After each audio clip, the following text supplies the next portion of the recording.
It is in two dialogues by Plato, the Timaeus and Critias, written around 357 BC, that Atlantis first appears.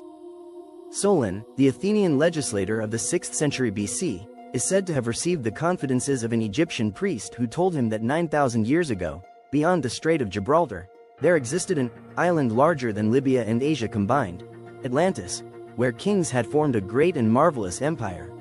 Rich in natural and precious resources and highly organized, this empire was led by King Atlas, the son of the god Poseidon. It launched a campaign to conquer the Mediterranean.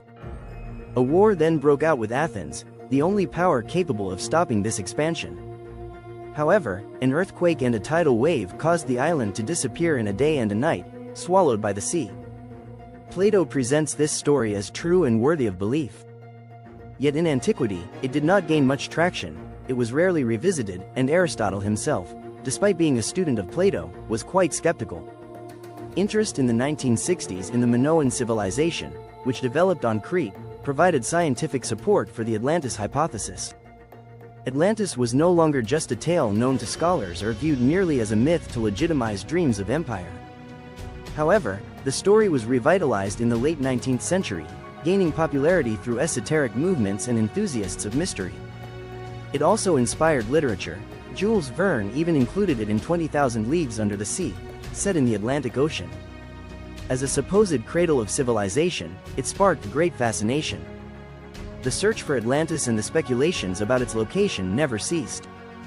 It was purportedly located everywhere, from Latin America to the Sahara, the Black Sea, and even Antarctica. Some believed it had been discovered. Commander Cousteau, relying on the work of archaeologists, identified it with Crete. The renewed interest in the Minoan civilization in the 1960s lends scientific support to this hypothesis. However, the eruption of the volcanic island of Santorini, which is said to have caused its destruction, only dates back to around 1500 BC. Beyond the pursuit of a chimera, scientists and historians today generally agree that Atlantis never existed and is purely a myth. This is notably the view of the Hellenist Pierre Vidal-Naquet, who argues that Plato was neither a historian nor a geologist, but rather a philosopher aiming to define the ideal society.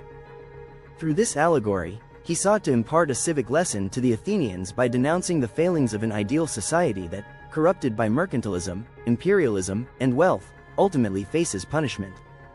What is particularly innovative about Plato's myth is its ability to present fiction under the guise of reality, drawing inspiration from his observations. More than 2,000 years later, the mystery of Atlantis continues to inspire dreams, artistic works, and a desire for adventure.